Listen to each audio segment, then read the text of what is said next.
Le grand direct des médias. Non, c'est moi Ah bah normalement, oui, mais c'est c'est pas bon. grave, allez-y, faites-le si ça vous fait plaisir. Le grand direct des médias, Jean-Marc Morandini. Voilà, vous écoutez Europe 1, il est 9h30, le journal des médias avec Thomas Joubert. Bonjour Thomas. Bonjour, à la une ce matin, Julien Courbet parle de son avenir après l'arrêt de Sans aucun doute. Estelle Denis sera Madame Foot sur TF1 pendant la Coupe du Monde et des photos gênantes du nouveau conseiller en communication de l'Elysée. Et on commence avec Julien Courbet qui s'exprime sur l'arrêt de Sans aucun doute. TMC a officialisé la nouvelle qu'on vous annonçait dès hier matin. Dans un communiqué, la chaîne remercie vivement Julien Courbet et son équipe pour son énergie et son implication. De son côté, l'animateur vient de s'exprimer sur sa radio RTL. Il revient notamment sur les rumeurs qui annoncent son arrivée sur D8. Je vous propose de l'écouter. Sans aucun doute, va s'arrêter. C'était une décision très très difficile à prendre. J'en ai parlé longuement avec TMC et nous avons décidé ensemble d'arrêter l'émission. Maintenant, ce qu'il faut, c'est pas dire tout et n'importe quoi. À partir du moment où je décide d'aller tous les soirs sur scène faire rire, il fallait que je sois en harmonie dans toutes mes activités. J'ai vraiment décidé de me lancer dans le divertissement. On m'a demandé par exemple de faire un pilote de jeu. D8 pourrait être intéressé. Je ne vous dis pas je vais là-bas, je vous dis pas non plus j'y vais pas. C'est pas bien pour les équipes de commencer à parler de ça. On a 6 mois devant nous. Franchement, vous me voyez animer la Nouvelle Star. Prenons un beau gosse qui va savoir bien faire ça, mais je pense pas que ce soit la personne idéale, très honnêtement. En plus, ça ne correspondrait pas à ce que je suis en train de vous dire. J'ai envie de m'amuser. Voilà, Julien Courbet donc, qui s'exprimait il y a quelques instants sur RTL. Donc il confirme notre information exclusive qu'on vous donnait il y a 2 jours, tout d'abord, c'est-à-dire l'arrêt de Sans aucun doute, un arrêt dû aux mauvaises audiences. On vous l'a dit hier, seulement 366 000 spectateurs pour l'arrêt de cette émission. Et puis il confirme également l'autre information exclusive qu'on vous donnait, c'est Julien Courbet qui est en négociation avec D8, comme on vous l'a révélé. Donc nos informations étaient très bonnes et des précisions d'ailleurs sur ce qu'il pourrait faire sur D8, Thomas. Effectivement, puisque le jeu pour lequel Julien Courbet serait pressenti pour D8 serait à prendre ou à laisser, que Endemol aurait proposé à la chaîne pour relancer donc l'ancien jeu d'Arthur qu'on voyait sur TF1. Et puis toujours sur D8, Cyril Hanouna serait en train de préparer un nouveau prime. Télé Loisirs croit savoir que l'animateur pourrait encore lancer une nouvelle émission après Le Fou la Poule qui a cartonné vendredi dernier. Provisoirement baptisée La France qui gagne, cette émission opposerait des anonymes à des célébrités dans toute une série d'épreuves intellectuelles ou sportives. La France qui gagne serait une création originale de sa société de production. Et puis Estelle Denis décroche son émission de foot pendant la Coupe du Monde sur TF1. Elle l'avait réclamé ici même à votre micro, c'est Jean-Marc. Estelle Denis voulait faire partie du dispositif de TF1 pour le prochain mondial. L'animatrice présentera donc tous les après-matchs en compagnie de Denis Brognard ainsi que Téléfoot pendant toute la durée de la compétition.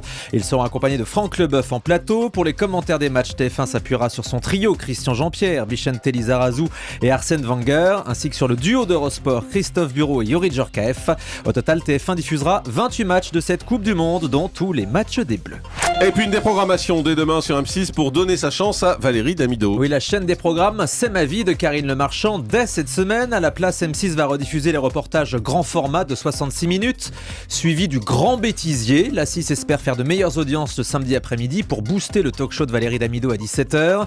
Mais l'animatrice n'a pas l'air spécialement ravie de cette nouvelle programmation. Elle a notamment retweeté les messages d'un internaute qui disait « Un bêtisier en guise de locomotive pour Valérie Damido. Je vais déposer un CV pour devenir directeur des programmes d'M6. » Ça va faire plaisir à la direction d'M6 qu'elle retweet ce Plus genre globalement, l'animatrice relaie en ce moment tous les messages qui D'accord. demandent un autre horaire de programmation pour son talk show que le samedi en fin d'après-midi. Ça sent pas très bon.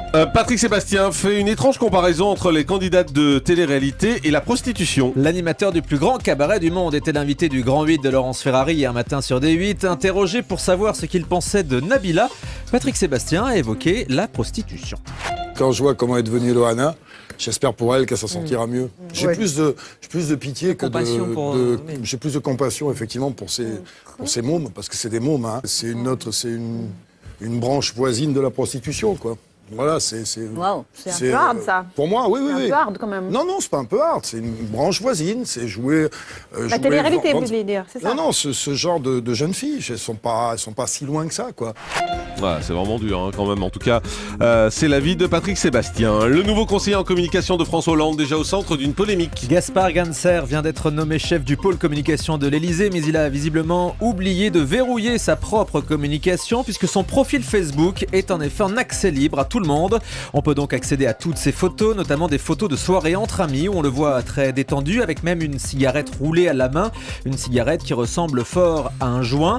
Le Lab d'Europe 1 a interrogé le jeune homme qui semble avoir oublié cette série de photos et se refuse à tout commentaire sur une éventuelle consommation de cannabis. Et puis le premier secrétaire du Parti Socialiste demande à France Télé de retransmettre les débats de la campagne des Européennes. Jean-Christophe Cambadélis estime que les Français doivent pouvoir accéder aux débats qui vont avoir lieu en Europe avec les candidats à la présidence de la Commission européenne ainsi qu'avec les autres têtes de liste.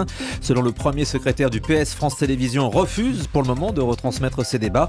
Jean-Christophe Cambadélis a aussi critiqué l'annulation de Martin Schulz par France 2 face à Marine Le Pen.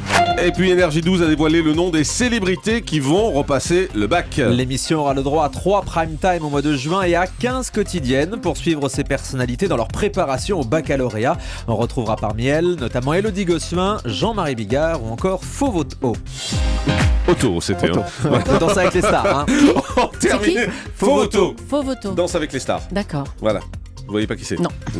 Elle est très jolie. On termine avec le chiffre du jour. 5, ce sera le nombre de prime de la version Kids de The Voice. C'est Karine Ferry qui l'annonce à nos confrères de TV Mag. Cette version avec des petits enfants sera diffusée à la rentrée entre septembre et décembre sur TF1. Toujours présentée par Nikos avec Karine Ferry. En revanche, il n'y aura que 3 coachs, Jennifer, Garou et Louis Bertignac qui fera son grand retour dans les fauteuils rouges. Merci Thomas Joubert. Le grand direct des médias, Jean-Marc Morandini.